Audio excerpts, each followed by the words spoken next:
ಅಣ್ಣನ ಸಿನಿಮಾ ಮಾತ್ರ ಅಲ್ಲ, ನಾನು ಎಲ್ಲ ಕನ್ನಡ ಸಿನಿಮಾಗಳ ಅಭಿಮಾನಿ. ಎಷ್ಟೇ ಬ್ಯುಸಿ ಇದ್ರೂ ಎಲ್ಲ ಸಿನಿಮಾಗಳನ್ನ ನೋಡ್ತೀನಿ.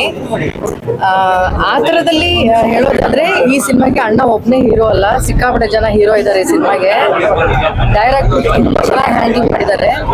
ನಾರ್ಮಲ್ ಸ್ಟೋರಿಗಳನ್ನ ಹ್ಯಾಂಡಲ್ ಮಾಡೋದೇ ಕಷ್ಟ, ಅಂಥದ್ರಲ್ಲಿ ಈ ಥರದ ಒಂದು ಜಾನರ್ ಸಿನಿಮಾ ಇದೆಯಲ್ಲ, ಹೆದರ್ಸೋದು ತುಂಬಾ ಕಷ್ಟ. ಅದರಲ್ಲೂ ಚಿಕ್ಕಣ್ಣ ಮತ್ತೆ ಅಣ್ಣನ ಕಾಂಬಿನೇಷನ್ ಅಲ್ಲಿ ಅವರಿಬ್ಬರನ್ನ ಇಟ್ಕೊಂಡು ಒಂದು ಹಾರರ್ ಸಿನಿಮಾ ಮಾಡೋದು ಇದು ಸುಲಭವಾದ ಟಾಸ್ಕ್ ಏನಲ್ಲ. ಈ ಟಾಸ್ಕ್ ನ ಅದ್ಭುತವಾಗಿ ತುಂಬಾ ಚೆನ್ನಾಗಿ ಹ್ಯಾಂಡಲ್ ಮಾಡಿದ್ದಾರೆ.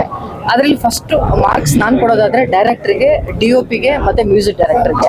ಅವ್ರು 3 ಜನ ಒಂಥರ 3 ಶಕ್ತಿಗಳ ತರ ಈ ಸಿನಿಮಾದನ್ನೇ ತಗೊಂಡು ಹೋಗಿದ್ದಾರೆ. They have done A super job.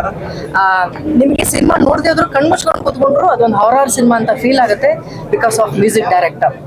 ಆಮೇಲೆ ಪ್ರತಿ ಒಂದು ಕ್ಷಣದಲ್ಲೂ ಫಸ್ಟ್ ಹಾಫ್ಗಿಂತ ಸೆಕೆಂಡ್ ಹಾಫ್ ಚೆನ್ನಾಗಿದೆ, ಈ ಸೀನ್ಗಿಂತ ಆ ಸೀನ್ ಚೆನ್ನಾಗಿದೆ ಅಂತ ಅನ್ಸೋದು.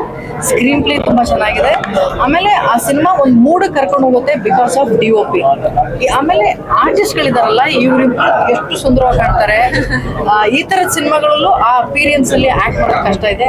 ಅದಿತಿನೂ ಕೂಡ ತುಂಬಾ ಚೆನ್ನಾಗಿ ಆಕ್ಟ್ ಮಾಡಿದ್ದಾರೆ. ಅಣ್ಣ ಚಿಕ್ಕಣ್ಣ ಅವರದ್ದು ಕಾಂಬಿನೇಷನ್ ಜನ ಸಿಕ್ಕಾಪಟ್ಟೆ ಇಷ್ಟಪಡ್ತಾರೆ.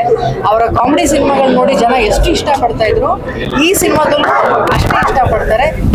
ಈ ತಂಡಕ್ಕೆ ನಾನು ತುಂಬ ಹೃದಯದ ಏನ್ ಹೇಳ್ತೀನಿ ಶುಭಾಶಯಗಳನ್ನ ತಿಳಿಸಕ್ಕೆ ಇಷ್ಟಪಡ್ತೀನಿ.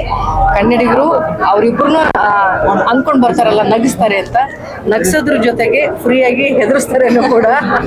ತುಂಬಾ ಚೆನ್ನಾಗಿದೆ.